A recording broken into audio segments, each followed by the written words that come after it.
Our second guest for today is Yaah Maggie.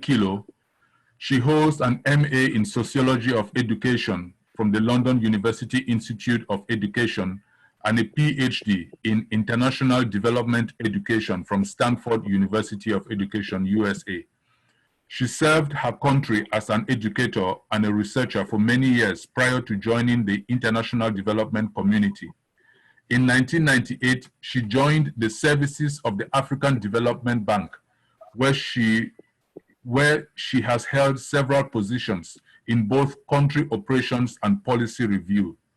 Between 2006 and 2008, she served as the bank's resident representative in Sierra Leone and was later appointed to head the newly established Fragile States Unit. In August of 2011, she was transferred from the temporary relocation agency of the African Development Bank in Tunisia, to Monrovia, Liberia, as resident representative of the African Development Bank in Liberia, a position which she held until her retirement in 2017. Her Excellency President Elaine Johnson Sirleaf awarded Yaah Maggie, Liberia's highest non-national civilian medal, Dame Commander of the Most Venerable Order of Knighthood of the Pioneers of the Republic of Liberia. It is our distinguished honor to have you amongst us, one of our own Southern Cameroonian, Yaah Maggie. You are very welcome, Yaah. The floor is yours. Thank you very much. I understand that we have people on several continents, and I want to take this opportunity to appreciate my brothers and sisters for staying up wherever you are to listen to this presentation. It's a challenge actually coming after someone like John Frundi. And I heard him mention that we met in the World Bank, the corridors of the World Bank in the 90s. I recall meeting him there and have followed his journey to this place. I would like for the presentation to be put up so that we can see, because it's very technical. Unfortunately, we couldn't do one single slide, so we had to splice it into two.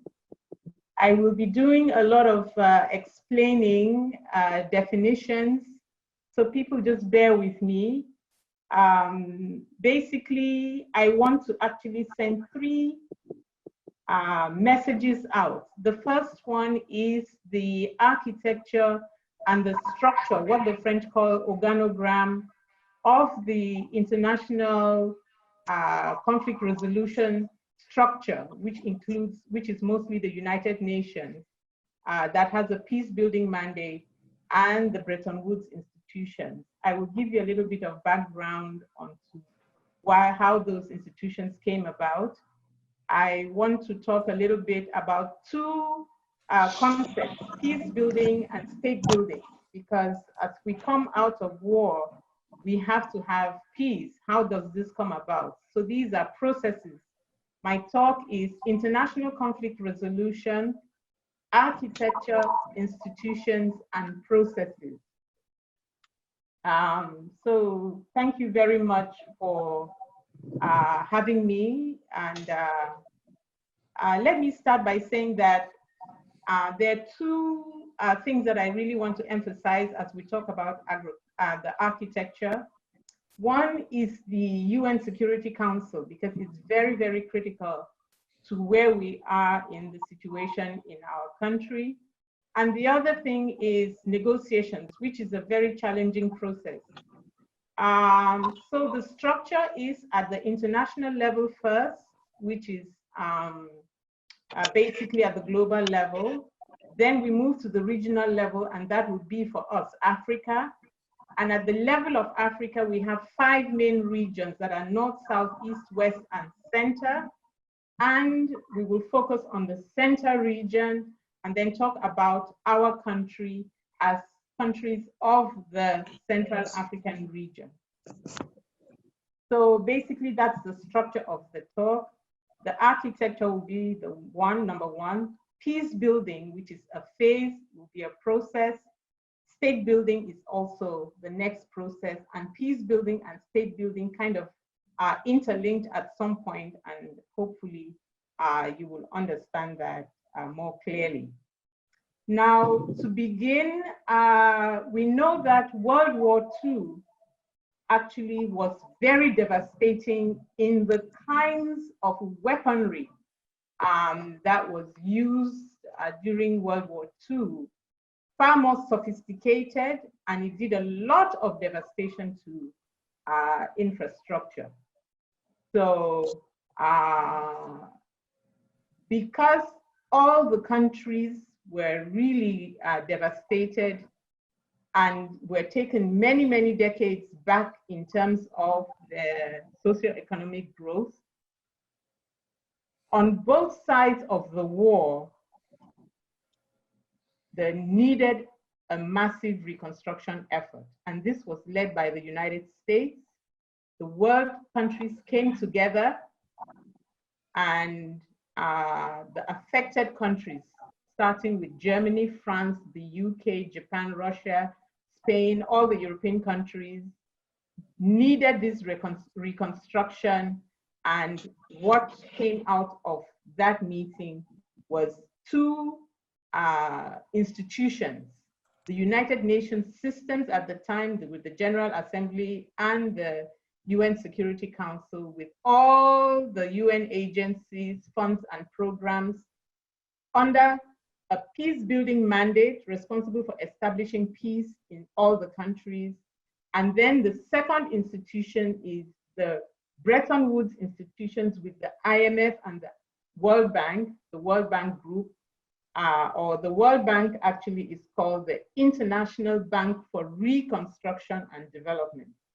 And under that, we have the International Development Association called IDA, which supports countries that are coming out of war and conflict, or countries that need to build up their economies. So we're looking at peace building mandate. If you look at the left side of your screen, you see the peace building mandate. That is one of the pillars that we're going to be talking about. And then the state building mandate on the right side of your screen, which comprises the Bretton Woods institution. And as you can see there, the International Monetary Fund, responsible basically for transactions, especially financial transactions between countries, and the World Bank, which is responsible for reconstruction and development, and the development now enlarged for those countries that need to borrow. And there are some countries that have a special focus. For us, they are fragile states, and they borrow either at grant level or at very concessional level. I'm hoping that people are taking notes, so something that you don't understand, you can ask at the end. Now, for the peace building mandate, the UN agencies, the funds and the programs, there are so many of them. I've listed some. If you can go down to the, okay, they're down here. I think I didn't include UN OCHA is not there, so include that. UN Habitat, and maybe WFP, which are humanitarian agencies. If you look under the processes are described in the middle, you see UN agencies in humanitarian activities as a line that connects the peace building, the peace agreement signed and the peace building phase under the, it's a little confusing, but you know, if you look at the picture, you will see what I'm talking about. So the UN Security Council, I'll talk about that a little bit, and then I'll emphasize the negotiations process, as I said, which is something that we are really very keen about, how to know how that process actually works out. Now, at the international level, the peace building mandate headquarters of those institutions are located in New York and in Geneva, depending on which institution you're talking about of the UN. So you have UNDP, UNICEF, World Food Program, UN OCHA, WHO, UNHCR, FAO, UNESCO, UNFPA, UNAIDS, ILO, UN Women, and UN Habitat. And I said etc. because there are also, you know, others, so many other smaller agencies of the UN that are located, headquartered either in New York or in Geneva at the international level. When you move to the regional level,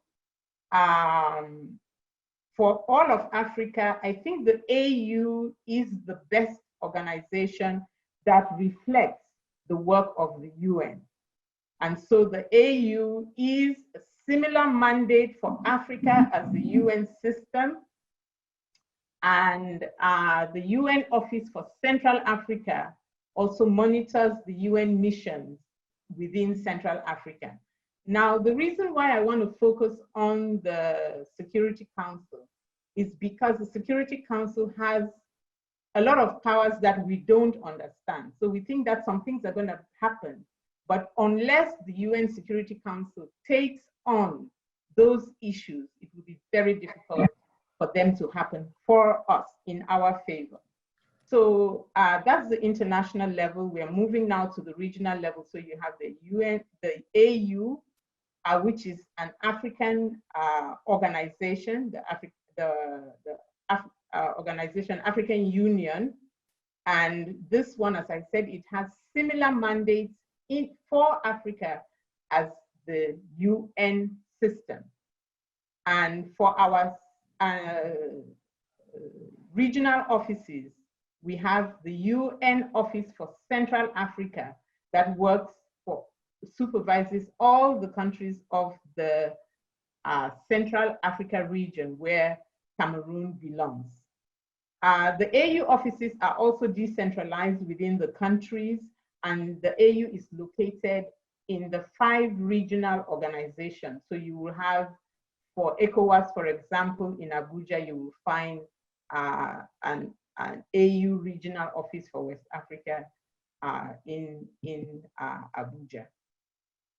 Now, for the Bretton Woods institutions, the IMF is also very much decentralized, and you have IMF offices in many, many countries in Africa. Also, the World Bank has regional offices, but they also have country offices as well. They are all decentralized at the country level.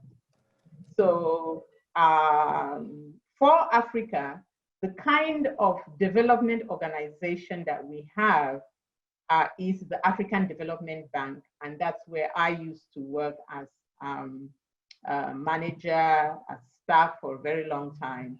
And the African Development Bank is also decentralized with regional offices and country offices. Now, the next group of people, or the next group of countries that I want to talk about are the donor countries. Now, the donors, they are made up of the United States, the European Union, France, Germany, China, and just listen as I call them out: the UK, Canada, Australia, Ireland, the Middle Eastern countries with Saudi Arabia, Kuwait, and all of that, UAE, Italy, Spain, Portugal, the Scandinavian countries that include Norway, Sweden, Denmark, and Finland, and Russia. Now, in the African continent, we do have donor countries. Sometimes we don't realize that Libya used to be one of the major donors in the on the African continent, but today we have Nigeria, Algeria, South Africa, and Egypt as the key African donor countries. Now, think about the 2 mandates: state building mandate and peace building mandate. These are international mandates that are funded by the donors.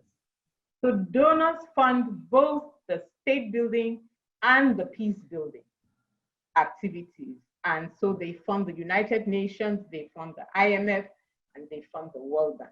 Or for our interest in Africa, they fund the AU and they fund the African Development Bank.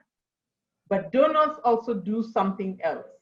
They have bilateral relations directly with countries, and some of them even have their own institutions that work directly with countries, different from their bilateral relations. For instance, you have, for the US, you have USAID that is responsible for development activities within countries. You have IGRC for Canada, DFID for the UK, AFD for France, Irish Aid, Aussie Aid, and all that. So an institution like the World Bank that has a state building mandate goes every year, every 3 years to the donors for a replenishment effort.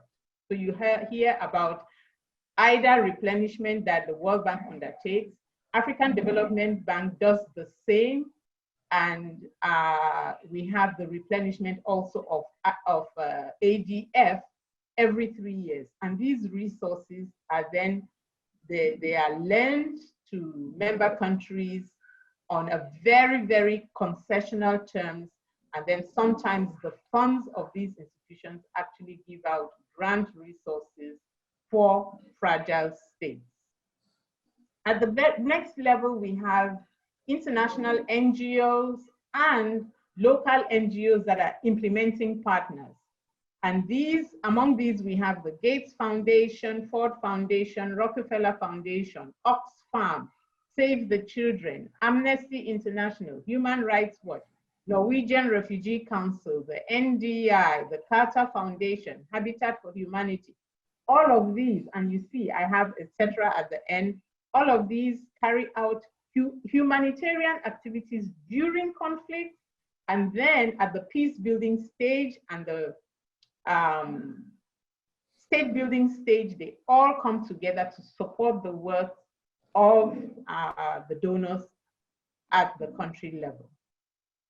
Now, so that is the basic architecture. It is the structure. That's where these institutions are located on the ground. In our interest, we know that AU and UNOCA, the UN Office for Central Africa, are located near enough to us in Cameroon. There's an AU office actually located in Yaoundé, and we can actually interact with those offices. The UN has a UN country team led by UNDP in Yaoundé, and all of these other agencies where we can meet them and interact with them. Now, let me just focus a little bit, as I said, on the UN Security Council, because I think it's important for us to know what kind of things the UN Security Council can do for us, especially at this time when we have a war going on in our country. I'm so sorry that I did not, I just sort of culled this from the UN website, and there are 10 points, but I will just emphasize those that are really related to us. Now, Atta, you can go back to the top, because I'm going to be talking about processes on the slide. You can go back to slide number 1. Is it Herman or Atta? Go back to slide number 1. Herman. Herman, go back to slide number 1, the first slide, so we can see the processes, because that's where we are getting, we are talking now. And we want to really focus on the UN Security Council, some key points, not all the 10 points, but some key points of the UN Security Council. Could somebody take back the main screen and take us back to the first slide? Let me have Herman. Okay, Herman, please do that for us. But while he's doing that, let me talk about the function and powers of the UN Security Council. Like I said, there are 10 of them. You can see them on the UN website, but I'll pick the ones that are closest to us right now, and you can see for yourself just how powerful the UN Security Council is. Okay, because sometimes we think that it's the UN General Assembly that will do some things for us, but it's actually the UN Security Council. So the first one that I want to highlight is investigate any dispute or situation which might lead to international friction and to recommend methods of adjusting such disputes or terms of settlement. Very important. So they investigate the dispute and they take decision about the terms of settlement of the disputes. The second one that I want to focus on is the UN Security Council determines the existence of a threat to peace or act of aggression and recommends what action should be taken. So if we look at our situation in Southern Cameroons, the threat to peace or act of aggression and recommends what action should be taken. Another one is point number 6. They call on members, and when you mean members, it's the 196 members of the UN General Assembly. They call on members to apply economic sanctions and other measures not involving the use of force to prevent or stop aggression. So economic sanctions can be recommended in our situation, and that would be something that is designed to actually prevent or stop the aggression. Now, I like number 7 very much because it's really very, very powerful. It says the UN Security Council can take military action against an aggressor. It's a very, very powerful function of the UN Security Council. It can take military action against an aggressor. And the last one would be the point number 8, which is where we would look to go. We want this very much for ourselves. The UN Security Council recommends the admission of new members into the General Assembly. So if you're going to be a new country, all your symbols, all your institutions have to be recognized, and then you become admitted by the Security Council into the General Assembly of the UN. Until you get admitted there, you can go on for years and years and years, and you will still be outside of the UN system. So it is critical that we get to the point where the UN Security Council can recommend that our country, Southern Cameroons, be admitted, just like South Sudan was able to do after 50 years of war. They were admitted as the new country into the General Assembly. Okay. So this is, for us, why the UN Security Council is very important. There are some actions that would favor us. It would be very good for us to have the UN Security the UN Security Council on our side, actually pleading our case for us. Now, I want to talk a little bit about how a conflict comes to an end when the peace agreement is negotiated and signed. This is the very first step of silencing the guns once war has been declared. So we're looking at the regional level here on our slide.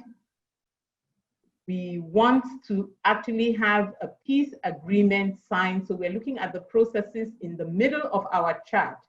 Look, we've described the peace building mandate and the state building mandate. The peace building mandate on the left-hand side of our screen, and the state building mandate. At this time, it's only the UN Security Council, and the regional level institutions that are responsible for monitoring the situation on the ground, reporting to the UN Security Council, for the UN Security Council to actually monitor any negotiations and peace agreements. So once that monitoring has been gone, and once it's been done and a peace agreement signed, the guns are considered totally silent. Sometimes the UN Security Council will recommend that a peacekeeping force be stationed in the country. We heard the chairman, Nifrundi, talk about the peacekeeping force in Sierra Leone, where he was able to visit in the camps. And I met with them, I worked with them in Sierra Leone and also in Liberia. In the Rwandan genocide, there was also a Rwandan peacekeeping force. Right now in the Central African Republic, there is one. In Darfur and in South Sudan, we have one. In Ethiopia and the Eritrea crisis, there was one for a short time, and also one in the Comoros and the Anjouan crisis. So negotiations are very, very complex. We want the Security Council to actually monitor your negotiations process so they can take decisions to actually determine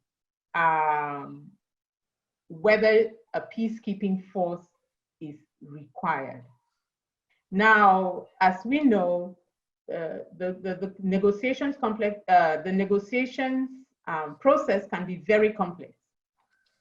In African crises, we've often had cases where it's like a marriage that has a problem and people within the family want to stay together and fix the relationship. So you have a negotiation of your palaver, your war, and you settle the matter, and the UN, there is no divorce. In other situations, like in Sudan, you have territorial divide. So the Arab north of Sudan takes the Khartoum, and the South Sudanese take their capital, Juba, and a new country is established. In the case of Ethiopia and Eritrea, you have two countries that had come together for a long time. They were not happy, and Eritrea moved out of the relationship with Ethiopia, and a separate country is established. Same with the situation in the Comoros Islands. Now, so the negotiations will be very complex, will be more complex, I would say, if there is territorial separation. And when the UN Security Council actually takes up your case, you want to look for sponsors among the donor countries of your case. And we all know that these donor countries, they have their interests, and you discuss with them how the relationship between you and the sponsor is going to be, and you identify among yourselves, among other African leaders, among people with a strong voice who can mediate on your behalf, and they become your mediators all through the mediation process. You then also will decide on a location where the negotiations are going to take place.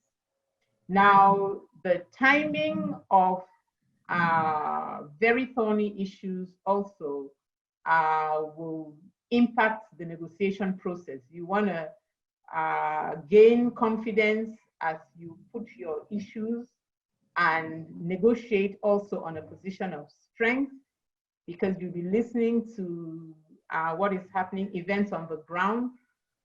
Most likely, if you want to negotiate from a position of strength, you should be winning, as it were. So the idea of coming together so that you can have a good strategy for winning is one that is actually much needed, so that you can actually also strategize not just on the conflict on the ground, but strategize also on the negotiations as well. So the second to the last thing I want to talk about is selecting parties for your negotiation. Who's going to be on your team? On the other side, you want people who are credible, who are respected, who are experienced interlocutors, who will be ensuring that your issues are laid down on the negotiation table in a manner that it can be accepted by the other side. So you want to really listen to the other side, be prepared to compromise, but also have people who are skilled negotiators, and you have teams in the background who will be working, providing information for your negotiation. So we don't know how long a negotiation lasts. It could be very quickly, it really depends on the issues that are being tabled. And it also depends on whether there's going to be a territorial split, because you then have to consider things like, bifurcation, territorial map. For our case, we already have our boundaries are very well known, and we don't have any issues with carving up the territory. Sometimes actually dividing up the country becomes a big issue. For us, that may not be such a problem. Our territorial map is there from time immemorial. We know that. But the issue that might be a thorny one are economic issues, especially when they come to the issue of debt bifurcation. It can be very, very challenging indeed. So once the peace agreement is signed, the UN agencies quickly move into the peace building phase. So we've got the peacekeeping troops on the ground, we move into peace building, and we have what we call the UN mission. The UN mission, it monitors the peace, as we can see on our chart there. It reports to the UN Security Council regularly. And then at that time, as it monitors the peace, that's when we have what is called the DDR, demobilization, disarmament, and reintegration. We talk about DDR. It's very important that you demobilize the combatants, you provide funds for a disarmament program. So it's not just come lay your weapons, it's how much we give you in exchange for your weapons, and you can use that resources as a former combatant to actually reintegrate your community. But notice that the UN mission also ensures justice and reconciliation at the national level and at the community level. It's very important that justice and reconciliation happen. So you will have probably people who are returning to their communities where they have committed all kinds of atrocities, and that reconciliation at the community level is very, very important. I hear our chairman, Ni Jong-Fundi, talked about, the trauma that combatants would have gone through, and how, they are helped through psychological counseling to actually go through the trauma. In the US here, we hear about veterans that suffer from PTSD, post-traumatic stress syndrome, and that is another kind of work that needs to be done. Okay, so the peacekeeping mission, you've moved my last point, you moved the chart, so I will talk to my last point on the note. is once the reconciliation and justice system begins, sometimes with courts, in the case of Sierra Leone, you heard of an international court actually was placed in Freetown, and it was judging people from the Civil War. Fode Sanko and people like that who were former rebels, and the justice needed to happen.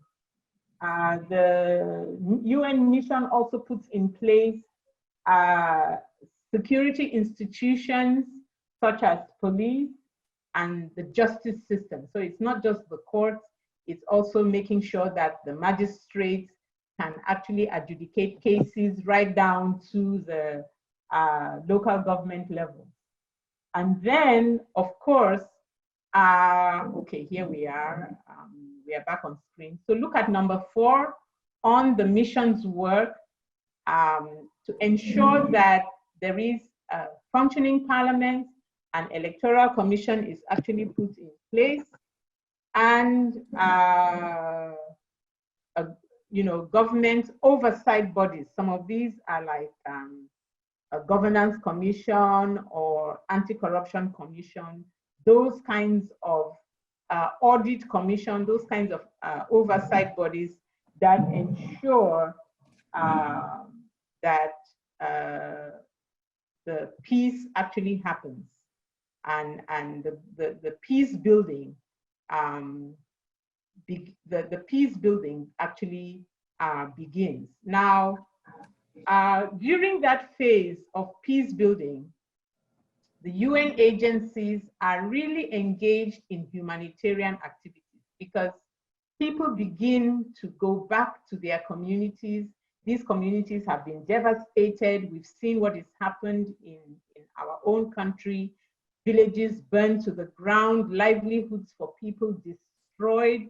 So people like WFP, OCHA, they go into the communities, they make an assessment of what is needed to actually bring back this community, into thriving communities back. So they actually are engaged in the peace building phase, in making sure that people can come back to their communities, rebuild their homes that have been destroyed, farm their crops.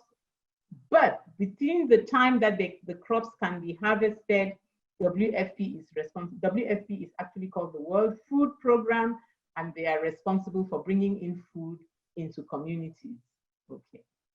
Now, so we have national level peace building and community level peace building. These are processes that are necessary for state building. And I will just give you some of the national institutions that need to be put in place at that time. For parliaments and lawmaking bodies, depending on what your constitution actually describes, you will need, maybe you want to go back a little bit because, yes, right down there. So you have this peace building that I'm describing now. Peace building is up where you have the UN agencies in this. So it's peace building is right there. And you can see that it's interfacing with, it's actually on the right-hand side of the page. I'm doing it with my own, yes. Further down, you see where UN humanitarian, once the peace agreement is signed, that dotted arrow goes to peace building phase. And that peace building phase puts in place important national institutions that will really take the country now into a state building phase. In the meantime, you have institutions like the IMF, the World Bank, the African Development Bank coming into the country to begin to put in place structures that will assist. So peace building actually meets with state building at the point where you're putting together important national institutions like parliament and other lawmaking bodies, like local government institutions that decentralizes the services of government into your counties, into the localities, into your villages, into that decentralized government system. At the central government level, you're beginning to put together sectoral heads, that is, you form the cabinet, and you're looking at an independent electoral commission, governance commission, anti-corruption commission, and all those oversight bodies that make sure that the country is working. As you also look at something that is very important, archiving and preserving documentation, important documents, like documents related to land ownership. And then you also look at, putting in place museums, because obviously you will have some very precious artifacts and historical photographs that you need to preserve. These things are kept in the museum.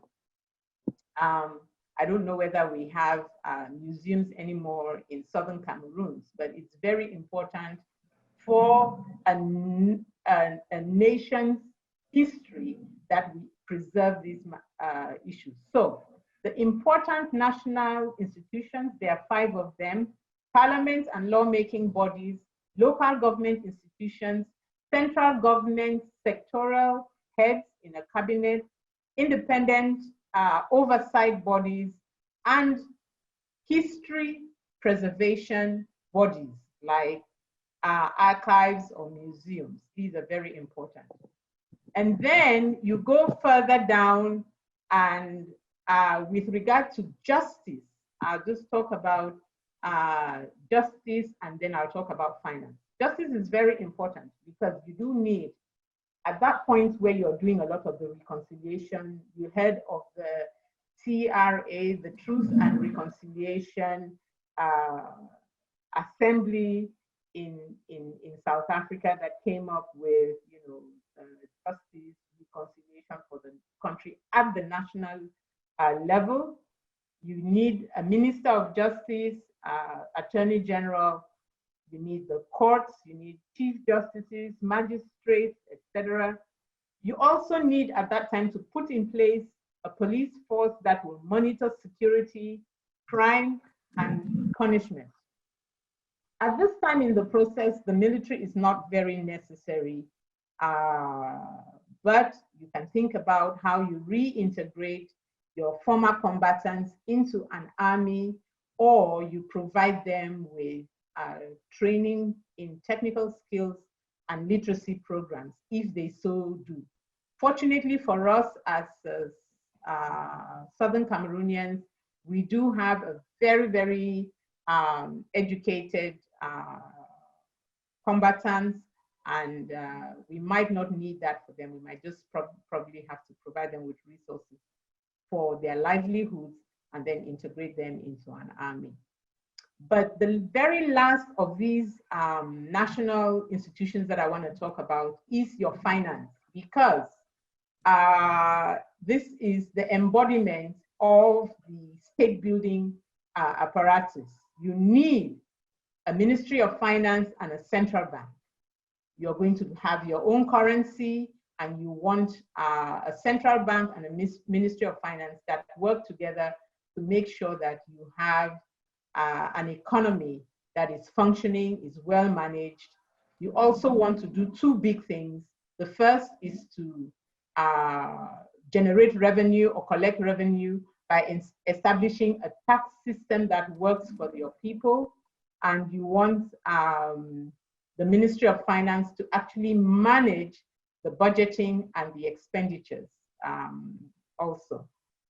Now, you begin to put in place, and this is getting close to state building, and that's why the UN comes into to work with the state building institutions. So you have the UN and the IMF, World Bank, African Development Bank, those international development funding agencies. They come together at this point, and they begin to look at the sectors and the monitoring systems, the policies within the sectors, the infrastructure even, so staffing, the buildings that will hold the computer systems that will manage the policies and the monitoring of development for all the sectors. And the sectors that I try to list here are the education and health sector, water, sewage and waste management, agriculture, public works that actually really involves road transport and energy. You need commerce because you're going to be interacting with other countries. You also have mining and natural resource management. And for us in particular, you want a good private sector development ministry. You want to look at lands and local government. You want to look at gender issues. You want to look at telecommunications. So these are all the sectoral groupings that you want to put in place as you are transitioning to state building. Now, the UN mission, at the point where we are moving to state building, the UN mission has completed its work, and you see how the UN's Security Council then says, okay, UN mission, your work is done. You've put in good peace building institutions. The peace is resilient, it's working, it's good. So the mission closes down and hands over to the UN country team and the UN resident coordinator, usually the head of UNDP. So you begin to see the work of these UN agencies, UN bodies, programs, and funds. They are converted now into state building. And I call their work the software work. So they do a lot of the, taking care of people, setting up, depending on their mandate. Here you will see UNICEF works on children, WHO on health. UNHCR at this time begins to draw down and really takes care of the refugees on the that can come into your country from other kinds of conflicts. FAO, UNESCO, UNFPA, UN Women, they move into what is now the UNCT or the UN country team, and there is now collaboration of the two arms. So we're going to focus our attention on the second slide. We've seen these two come together in building the institutions that lead us now to proper state building phase. The UN that has mandate for peace building collaborates with the state building mandate, the people that have the money and that design the development programs, and mostly the infrastructure that I call the hardware side of development. And so the building of a resilient state actually begins. And we have all the donors that we listed. Please move to Herman, if you're there, can you hear me? Move to, yes, this second slide. So you see how the peace building mandate people come together with the state building mandate people, with all the donor community, with all the NGOs and INGOs, the international NGOs, become implementing partners, and we move now to the state building phase where you begin to see sectoral studies being undertaken, project feasibility studies being undertaken, financing agreements for different sectors being signed, and procurements being launched, whether it's for energy projects, for agriculture projects, for road construction projects. This is all under what we call the development plan, and it lasts normally from 5 to 7 years. So the Ministry of Finance now is strong enough to supervise its, the sectors under its mandate, and we move now to a very, very resilient state. Okay, so this is actually what happened. Whether it takes long to get here, some countries will be slow at this, others will be faster at it. Countries like Somaliland, they've actually done all of this on their own. They are now looking to be recognized by the UN so they can become a new country.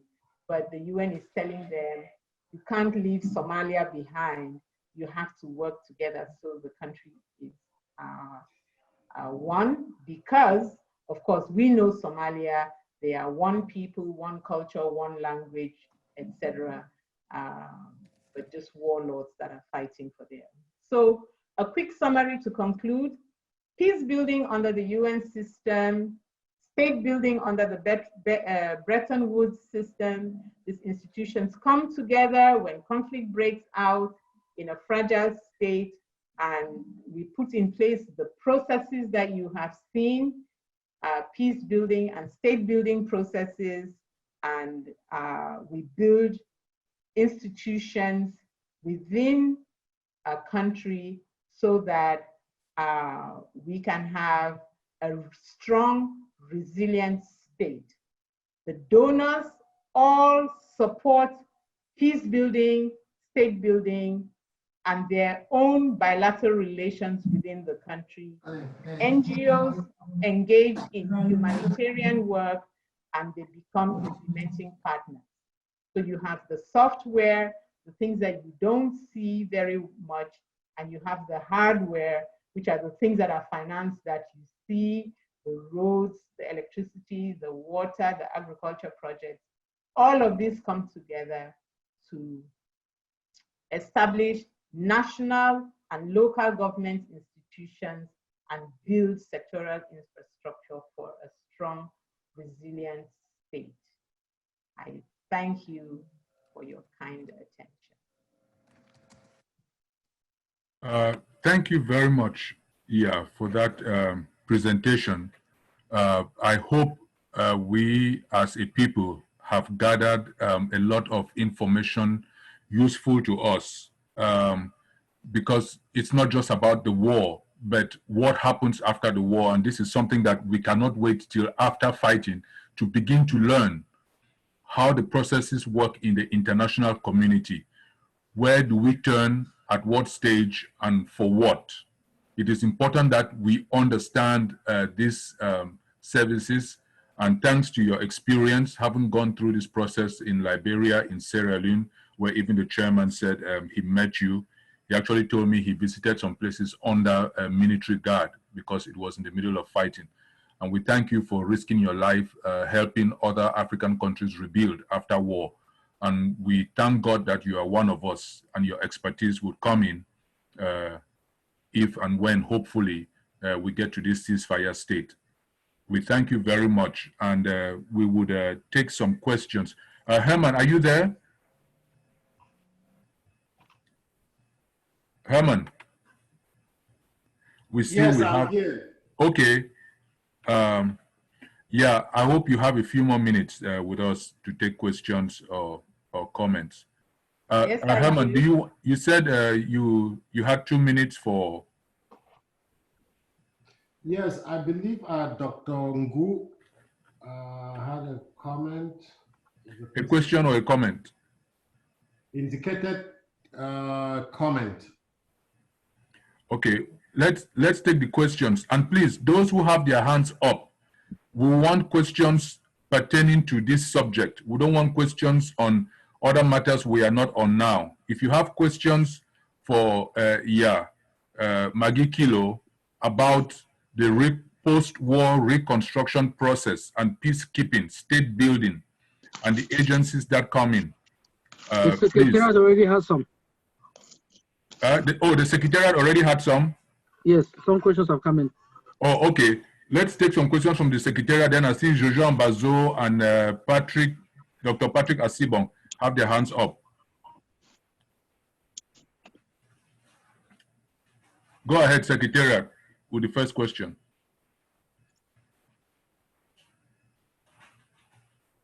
Okay, if you're not ready, let's take Jojo Ambazo's question. Jojo, what's your question?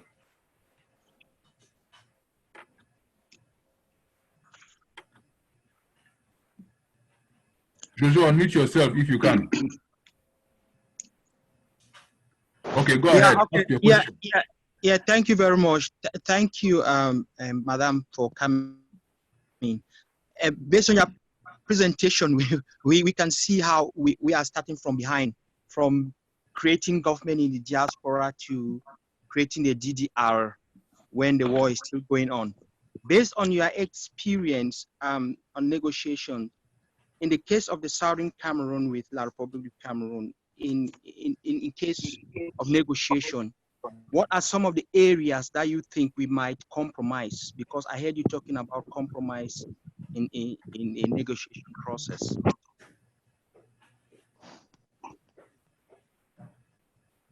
Should I take the question? We should take another one.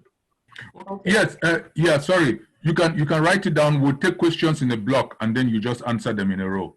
Okay. So if you want, Jojo, could you ask that question again so I can write it down? Okay. Yeah, based on your experience, because I heard you talked about compromise in the case of negotiation. So in our case, we want separation. But what are some of the areas you think we might be able to compromise? Okay. Okay, Dr. Asibong, go ahead. Let me see if I can unmute you. Unmute yourself, please. Okay. Are you getting me? Yes, we can hear you now. Maggie Kilo can hear you. Yes, I am very happy with her presentation. I just want to do something very fast because I have another program soon. Can you just remind our listeners that during the transition, there is one person who must be in charge, and that person must not contest the election after. The person will be the person in charge of the program. We call it transition to civil rule. Please just do that before you go so that people should know that the person who will be in charge of that transition will be must be an honest arbiter who will not take part in the election so that the elections can be free and fair. Thanks. Thank you very much, Dr. Asibong. Gilles, George, go ahead with your question. Can you unmute yourself? Go ahead. Yeah, I don't have a question anyway. I wanted to give a reaction after the last two speakers, especially after Frundi, but unfortunately, we didn't have the chance to. I just want to appreciate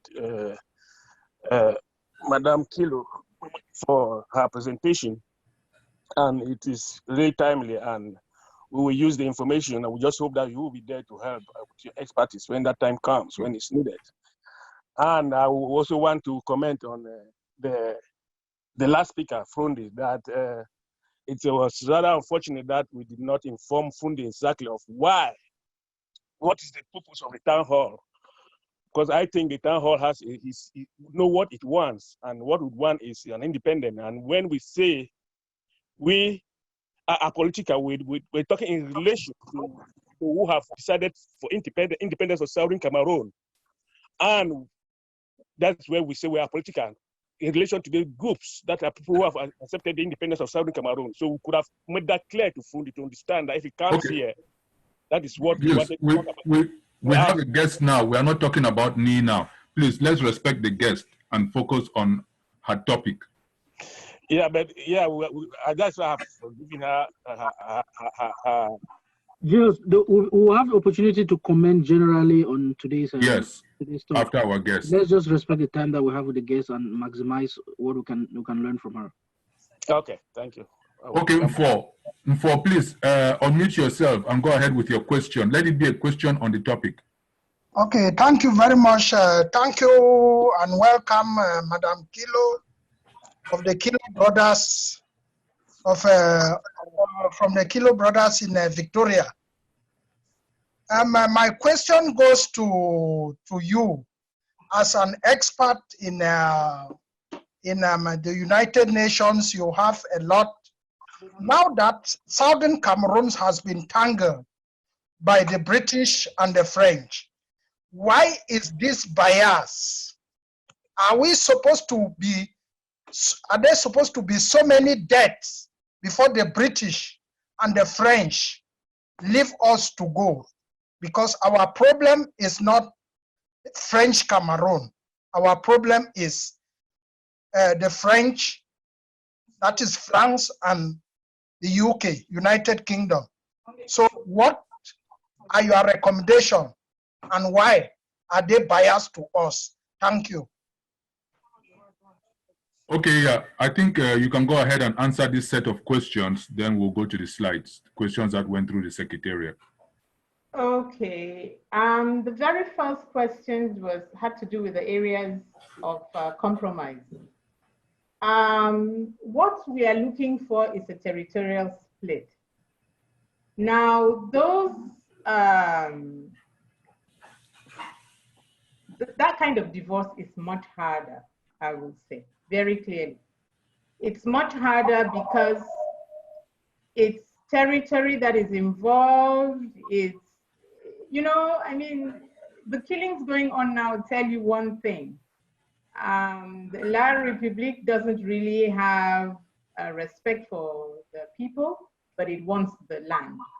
If they could clear the land and take it and, you know, throw all of us onto the Atlantic, they'd be very happy to do that. That's true. But where you want to actually negotiate, remember, we are territory that is going to be sitting side by side for eternity, whether we split or whatever happens. And the issues that we are really concerned about is the timing of that split. You know, when you're dealing with the international community, you know, you don't want a divorce that is painful.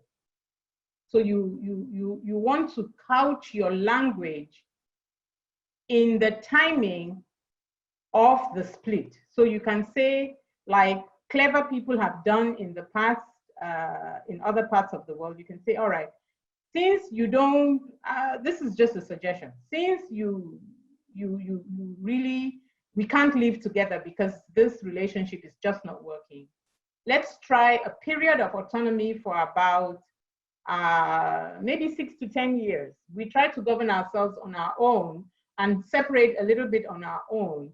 And if it works, the reason I'm saying this is because when you look at the situation with South Sudan, it's been very difficult for the UN to really manage the situation with South Sudan. The country has not been able to actually get out of the war mentality and actually build a peaceful state, a resilient, peaceful state. So every time that you want to say, okay, we want to be on our own, they will say, yeah, but we don't want another South Sudan. We don't want to be managing another, you know, hostile, you know, because the people actually, that's all they know, fighting wars. They've been, you know, they've been at war for 50 years before starting the journey to statehood. And so it's like they cannot get out of the war mind. Now, remember that we are going to sit, our situation is very similar to South Sudan because we are going to be sitting right next door to the people who don't want us to split. So there's going to be a lot of sabotage. Now, if we can't come together, I mean, this is what we are showing the international community. If we cannot come together ourselves and speak with one strong voice, it means that there is the likelihood that our people on the other side will be sabotaging us is there. We are showing that we cannot be like Somaliland and actually establish a resilient state without fighting among ourselves. The infighting that we are doing right now is not good for us at all. So there is that issue, the issue of the timing of the separation to say, show us we are, you know, give us a chance to show you that we are responsible and, you know, we can do it. So that timing. And then a second issue is that of the debt. Remember that we are using a currency called the CFA. When we were a country on our own, we did not use the CFA. In the meantime, Cameroon has raised a very, very high debt profile. How we bifurcate the debt would need a lot of professional study to actually come out with dividing the debt so each side will be satisfied. So I think those are two things that we might look on to take a little bit more of the debt than La République wants, even though, you know, we are hardworking people enough, we might manage that. And then look at the issue of the timing to say, okay, give us a little bit of time to show you that we can manage on our own and we will not need the kind of supervision that you're giving other countries. Now, I hope you're satisfied with that answer, but let me move on to the issue of transitional rule. In Liberia, there was an interim president in the person of an eminent statesman. And I know Dr. Amos Sawyer, I've worked with him for a long time. Amos Sawyer was the interim president that helped Liberia get from the peace building stage to the state building stage. And those parliamentary institutions that I talked about, the electoral system, he put in place and he became the head of the Governance Commission. He calls out the government on corruption issues. He's very highly respected. We have to put out people who are also very highly respected. We need to be seeing the CVs of all these people who are calling themselves our leaders. We need to see how their integrity, their sense of integrity, and their sense of patriotism. If they don't have it, we don't give it to them. We need to be able to call out people, to name and shame them when they disgrace us. We will not tolerate people who fall short of the new country's level of integrity, transparency that we want to build for ourselves. Our people want that, and if we cannot give them that, don't put yourself out there as a leader. Your nakedness is going to show. You remember the story of the emperor's new clothes? Your nakedness is going to show. You are going to be taken out. It will be disaster. So please, if we are choosing an interim leader, let that person be somebody who is eloquent. Dr. Amos Sawyer is a prime good example for Liberia. And I tell you, he lives in Monrovia today. He's very, very highly respected. My last question on the bias and how many deaths must we have before, you know, peace comes? Well, it depends on how early we want to engage with the Security Council. We know that the Security Council is the one that is going to monitor us. It's going to put in place the instruments to help us. If we don't engage, and that's why I actually devoted part of my talk to the Security Council, and I said, go to their website, see what they can do, engage with them. This time we have Germany as the president of the Security Council. It's an opportunity for us. They've already given us the opportunity to discuss a ceasefire because of COVID. We can use that opportunity. We should be able to engage the Security Council. It is the one body that will help us to arrive at where we want to go. And we must know how to speak the language that will encourage the countries around the Security Council to take up our case. So I leave it at that at the moment and get to the next set of questions if there are any.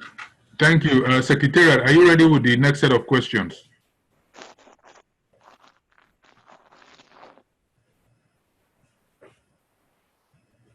Okay. Okay. Dr. Kilo, who decides how long the transition period has to be? The UN or the parties seeking independence? How does the length of the transition affect peace building and state building? Okay. Let me just take that one very quickly and say it really depends on what you agree at during the negotiations. You can give yourself time, you know, and what the other partners, the other side of the negotiations, if they even agree to a transition period at all. So that period of autonomy that you want, you can say, okay, let's do 5 years, let's do 6 years, let's do 10 years. What I would discourage is having elections before the transition is over, before you've really agreed on and proven yourself. As for peace building and state building, it also depends on your human resources. If you have people who can do this quickly, look, I know Cameroonians who have worked for peace building in Rwanda. We have the expertise, believe you me. So I don't think that it would take long for Southern Cameroons to actually move from peace building to state building. I don't think it should take long. We have the expertise. And really, it's a matter of how we come together. Yeah. Thank you. Next question, please, Secretary. Dr. Kilo, what is the role of the people or the masses in ensuring a smooth transition? Give us your thoughts on the security implications of the model whereby those taking part in the transition don't take part in the first election. These are two different questions. The first one is the role of the masses. I would say our people are very, very passionate about the transition, and they are very educated. So it's a question, I have not mentioned this in my presentation, but there is something that you develop called a communication strategy, how you will communicate with your people. It's very, very, very important that you communicate to our people, that our people understand what is going on, they understand the kind of challenges you are having, and they understand the mitigating measures that you put in place. So they will do their best to support you through the transition. And for those people who take part in the transition and not in the first election, it has to be stated from the get-go. Usually, I would say that it is even required that the transition people are held to the situation. And remember that the Security Council continues to monitor until you've built a resilient, peaceful state, democratic. They will not let go. So don't you be surprised if the UN Security Council continues to monitor past the first election. And ensure that the people who are put in place don't try to hold on to power. Yeah. Okay, next question. Another question, please. This is Dr. Kilo. Reconciliation is as difficult to manage as reconstruction, if not more. Even within the country seeking independence, there is a need for reconciliation because of certain happenings, which invariably poison community relations. What measures or structures usually underlie a successful reconciliation of factions in a liberation struggle? Use examples from Sierra Leone and Liberia. Okay. Now, I want to use examples from Cameroon itself. We have, and you will recall, I actually mentioned reconciliation as very critical to the peace building phase. We have our traditional chiefdoms, and our traditional chiefdoms actually do have justice systems where the traditional ruler and the traditional council come together on certain days of the week, and they judge cases of the people. Now, you will recall that a lot of the atrocities, or some of the atrocities, are actually not caused by military, but caused by our own people. So that reconciliation process and the crime punishment process we have in our traditional culture in Southern Cameroons, in the traditional chiefdoms, those roles that can be taken up and can be strengthened for justice to actually happen. I don't have to go to Liberia and Sierra Leone to give you those examples. We do have the Okay, we before the secretariat, let's take one hand which is up. Uncle Paul, do you have a question about this segment to Yaah? Unmute yourself.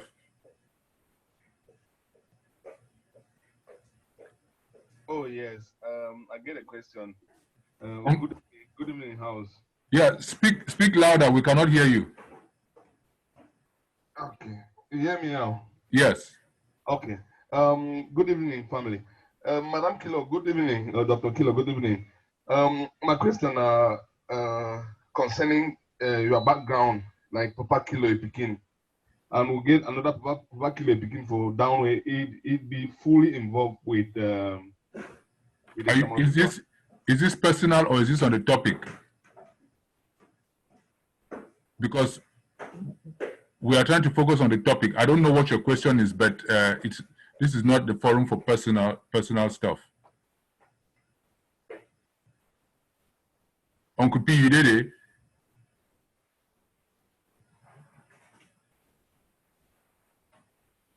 Oh, it looks like we lost him. There was somebody, Dr. Jongu, who was trying to ask a question at the very beginning. Is it yes, is he there? Get him? Dr. Jongu, he used to be my colleague in the education sector, working as a resident representative of UNESCO in Nigeria. He's worked in many UNESCO institutions in Addis, in Geneva. So is Dr. Jongu there? I'd like to take his question. Let me look for him. I don't see his name. If you're there, Joseph Ngu or John? Joseph Ngu, Dr. Joseph Ngu. I see him. Okay, unmute him because I can't see him. I've asked him to unmute. Okay, before I take the question that is in front of me, I'd like to hear from Dr. Jongu. Yes. Hello. Yes, I can hear you, Dr. Yes. Joe. No, I didn't really have a question. I just wanted to add to some of the things that you said. And this regards, because some of us here in America are already citizens, nationals. Therefore, we should take advantage of the American government institutions that they have regarding conflict and peacekeeping. For example, there's almost every country has what we call a U.S. aid office. Stop the share so that he can come on. Yes. Image. A U.S. aid office. So his image can come on. Hello? Yes, we can hear you, Francis. We can hear you too. Okay. I'll continue. What I was trying to say is that the USAID office has a governance program in most countries. Sometimes it's regional, like the one in West Africa is situated in Ghana. And they are in charge of democracy, governance, and human rights. They are also responsible for conflict mitigation and management, and for preventing or countering violent extremism. So we should take advantage of this because they do provide direction, advice, policy guidance, and substantive input in the design and implementation and monitoring of regional and sometimes country peace. So it is important that the group or our group should look at how they can benefit. They're involved, US aid offices involved in the design and implementation of projects from about 2 million, 2.5 million to 30, 40 million. I mean, just a small, for a country, for example, it may be even that, bigger than that. So they should take advantage of this. And we know that very well that the office have a working knowledge of what the drivers of conflict are, especially African conflicts. They have many domestic as well as regional causes for these conflicts. Like there are weak states and capacities and institutions that would lead to conflict. There are also the reasons for the problem of racial, ethnic, and in our case, cultural, as well as religious type conflicts. And there's gross inequalities in the distribution of power, wealth, and resources. So we should take advantage. We have all those brains here, but sometimes we forget that we can use what we have here in America, we should know the countries in West and Central Africa, in addition to the UN. The UN, actually, I've worked there for over 20 years. Sometimes it can be very bureaucratic and takes very long. The USAID office can be a bit faster, especially if they support what we are trying to do in our region, in our country. So I just wanted to add this as a commentary so that we know that there are resources there and we don't know how to use it. We don't even know how we can prepare projects and programs, design them in such a way that the American government can easily fund it, fund a peacekeeping operation very easily, if only we know how to design them, how to implement projects for a small sum of money like $30 million, $50 million. That's quite a bit of money, and it can go a very long way to change the way we try to get our freedom. Thank you very much. Thank you, Dr. Joseph Ngu and Yaah.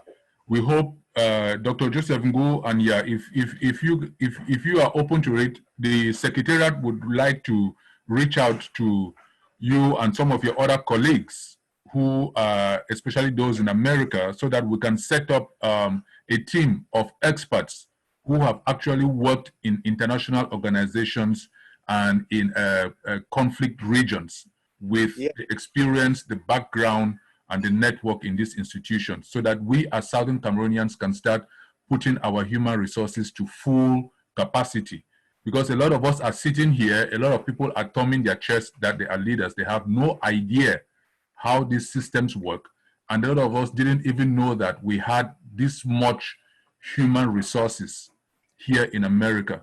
So I think it's just a question of us coming together and creating teams of experts in different domains, and each team of experts handle their own field of expertise. So if you are available, the Secretariat would like to reach out to you, because you know your other colleagues, some of them retired, who are here in the US, who can come together and work for your people.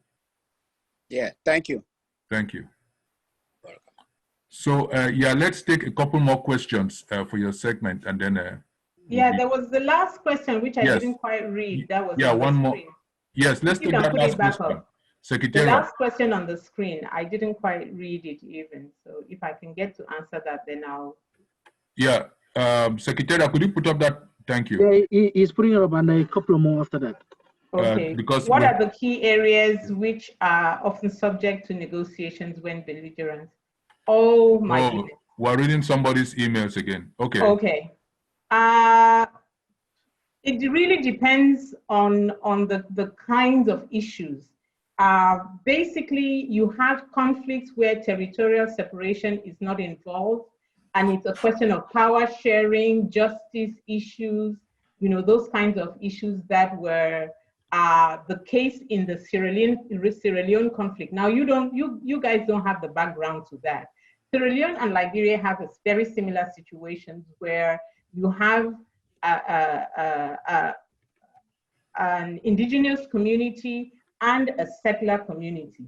So the Creoles settled in Sierra Leone and kind of lorded it over the country people. Same situation in Liberia, where you have the natives and the Amerigo-Liberians, similar. So you had a question of power sharing, all the challenges that you have in similar to what the African Americans are going through with Blacks today, with the white power today, whereas power sharing, resources, freedom, how people are treated, education even, so those are justice and human rights issues that often lead to war. Now, lucky for Sierra Leone and Liberia, those were internal matters and they were discussed in a very nice way.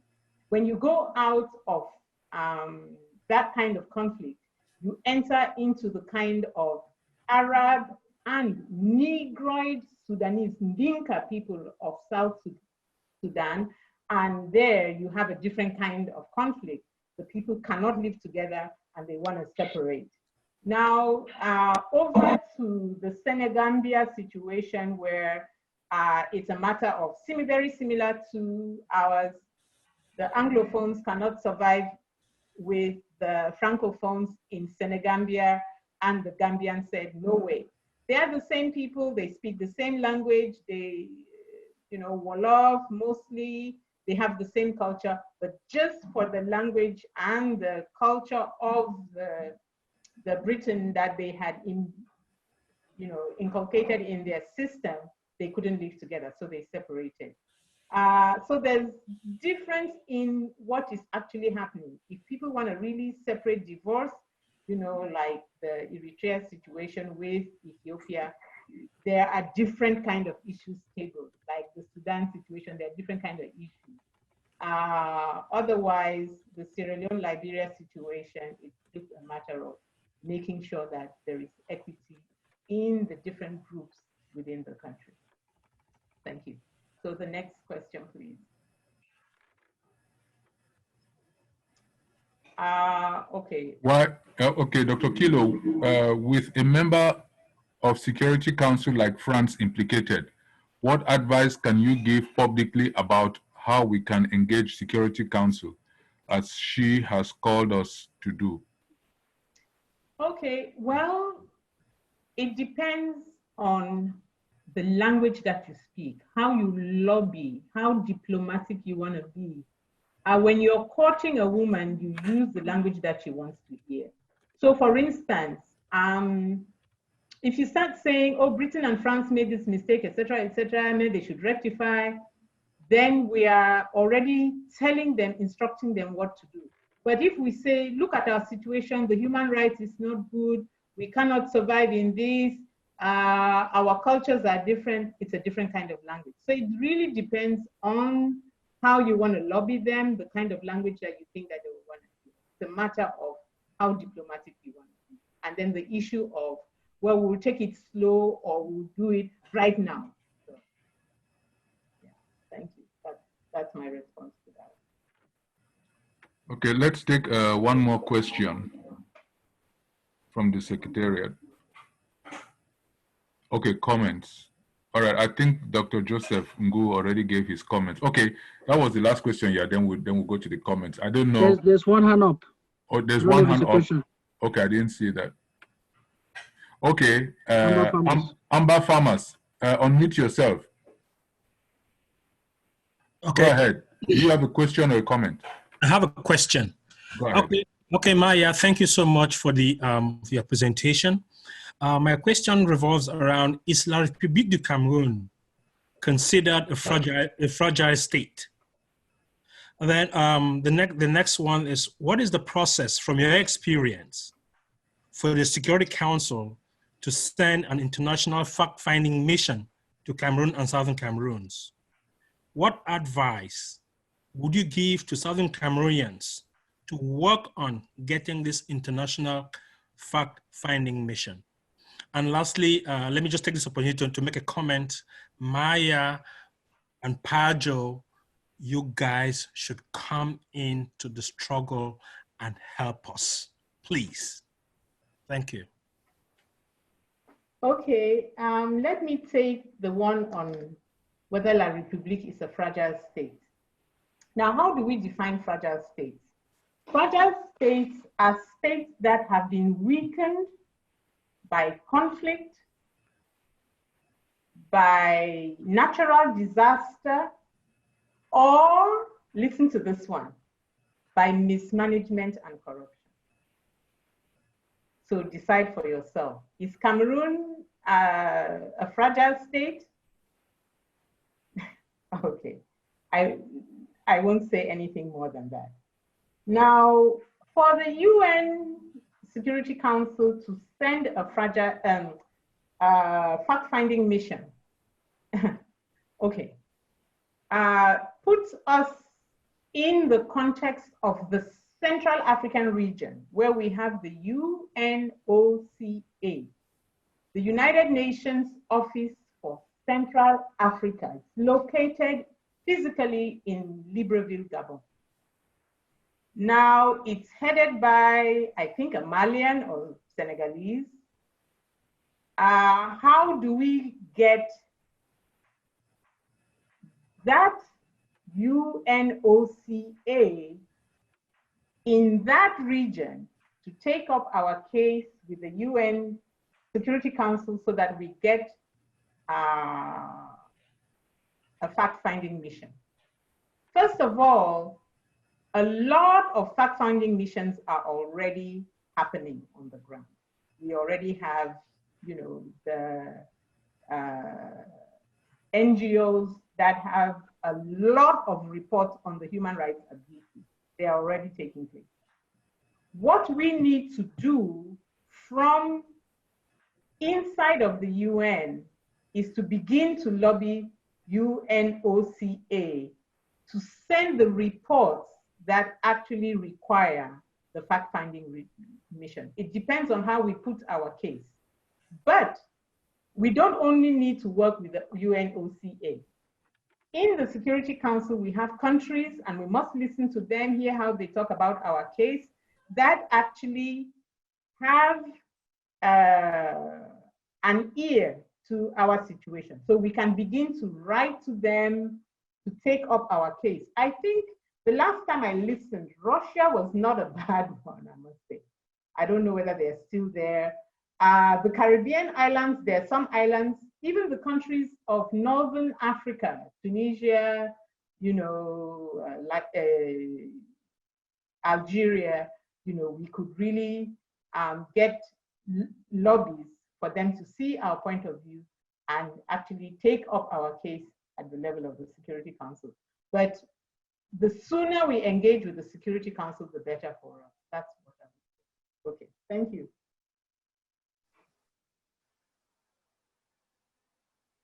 Hello? Hello? Thank you, Dr. Kilo. Thank you very much. You're welcome. Is Ato there? Okay, I think we'll probably take some comments. Okay. If you have a few minutes to spare with us. No problem. So are there any hands up for comments? I don't see anyone yet. I don't see any hands up for comments either. So unless you want to give us closing remarks then, since we have no more questions or hands up. Okay. To close, first of all, I would like to thank the town hall for inviting me to make a presentation and say this, and all those people who have really stayed up wherever they are in other continents to listen to this talk. I must say what I was trying to do here is very technical. This is the stuff of several lectures I tried to cram into 15 minutes. So it was really hard. And you all saw, even the slide wouldn't fit on a one page. So I want to appreciate all of you for bearing with me.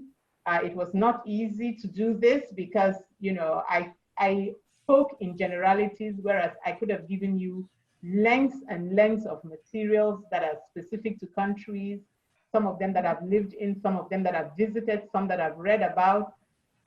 There is a lot of conflict and fragility on the continent of Africa. You don't even have to go far. There is another resource that I just didn't mention at all, and that is the OECD. The OECD is a group of countries that we could learn from. They have a fragile states, small group of countries that come together, meet regularly, and follow up their affairs. There is so much more that I couldn't talk about given the time, and but I really appreciate all of you for paying attention, holding up, listening to me. I appreciate your questions, and I want to say thank you, gracias, thank you, merci beaucoup, very, very much, and you know, hopefully my dear friend Joe and I will come again if you do need us to talk again on something that is of interest to you. Thank you. Thank you very much, Yaah. We really appreciate the enlightenment and the added value you've given us to understand what lies ahead, so that we are not just in this with guns and boys dying on the ground, but we know what the processes are, what the next miles are for us ahead. We also thank Dr. Joseph Ngu. I think next time we would have him play a bigger role in educating us and enlightening us. And as I said, if you and your other colleagues, experts in this domain are open, we would like to reach out to you so that we can start working on some of the marvelous ideas you've given us. We thank you very much again. We remain very indebted to you, and you're one of us. Feel free to come back anytime. Thank you very much. And thank you, Dr. Ngu. Thank you. Welcome. Okay. Goodbye.